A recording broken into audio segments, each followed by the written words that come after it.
critically important. Thank you. Senator Sullivan.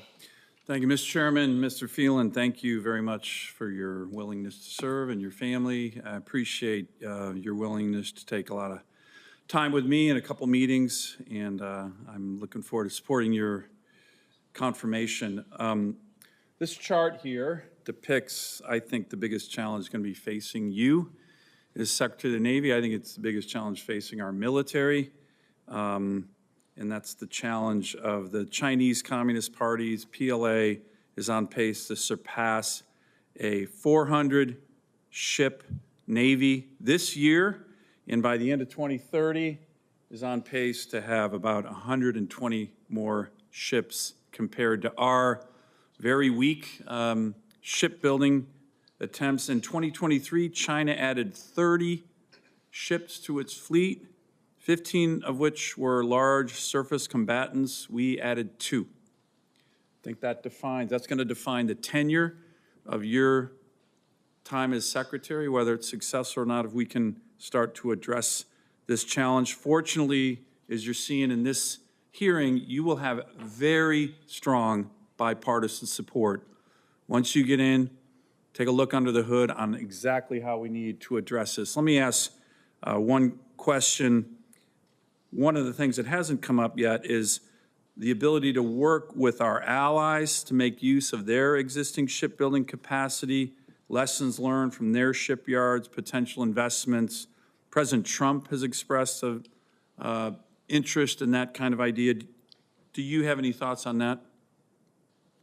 Thank you for the question, Senator Sullivan, and appreciate it. Appreciate the time we spent together.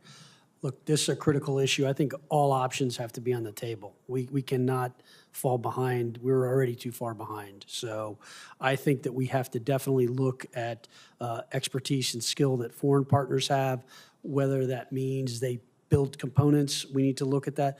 Or, you know, as you know, Hanwha's recently bought the Philadelphia shipyard, so they're going to look at enhancing that and making that better. So bringing their capital and skill sets here, I think, will be important. I think this is very, very critical thing you've pointed out. Let me ask just real quick. There's a lot of focus on different surface and submarine warships, all the different platforms. Can you commit to me, and you and I have talked about this, to keep an eye on the amphib fleet? The GAO recently came out with a report saying the readiness in the amphib fleet is in a dismal state. Less than half of all the ships in our amphib fleet, including 4 of the 9 big deck amphibs, are not deployable. Can you work with me and this committee on that very important issue? As you know, we got in the law a couple of years ago, an amendment of mine saying a minimum of 31 amphibs, 10 big deck amphibs. The last Secretary of the Navy literally ignored that.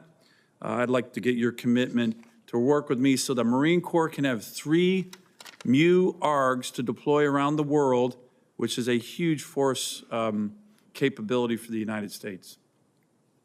Thank you, Senator. I know this question and issue is very important to you. I'm glad you raised it. Yes, I will look into this and work with you on this. And I know this committee's passed it and it's a law, and we need to try to meet that. Thank you. Let me, the ranking member mentioned Marine Corps force design. That's an innovative approach the Marines have taken.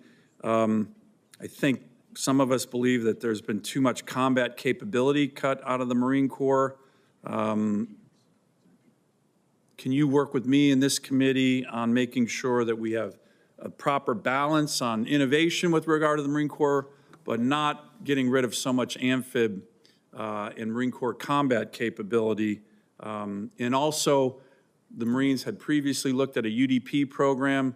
They have one in Norway for cold weather training. They looked at that in Alaska. Can you work with me on doing that as well in terms of the overall focus on Marine Corps force design?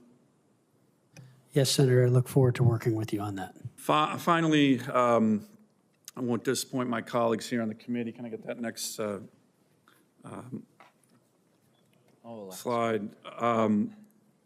Mr. Phelan, I want to make sure you get a commitment to come to Alaska with me and see the great military up there. Not a lot of Navy and Marines, but a lot of Air Force and Army. Can I get your commitment?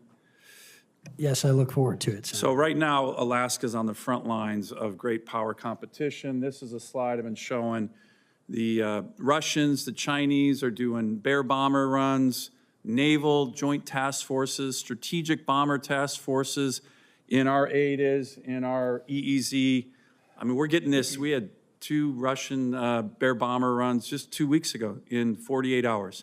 The ability to address this is challenged by our infrastructure there, both naval and aviation. The NORTHCOM commander and INDOPACOM commander, in response to this, which they say are going to continue, recently said they believe that this very strategic Navy base out here, Adak, Alaska, sub-base, surface warship base, and a naval aviation base with huge fuel storage should be reopened to help address this increasing threat to our northern territory. Can I get your commitment to work with me on that? Yes, Senator, I know it's an important issue, and I think it's worth looking at, and I intend to work with you on it and also talk with the combatant commanders and particularly Admiral Paparo on this if confirmed, and look forward to learning more about it. Thank you. Thank you, Mr. Chairman. Mr. Chairman, I wanted to correct the record. I misspoke earlier. The USS Preble is not in the Red Sea. It's in Japan. It should be in the Red Sea, but it's in Japan. Thank you. Senator Peters. Thank you, Senator Scott.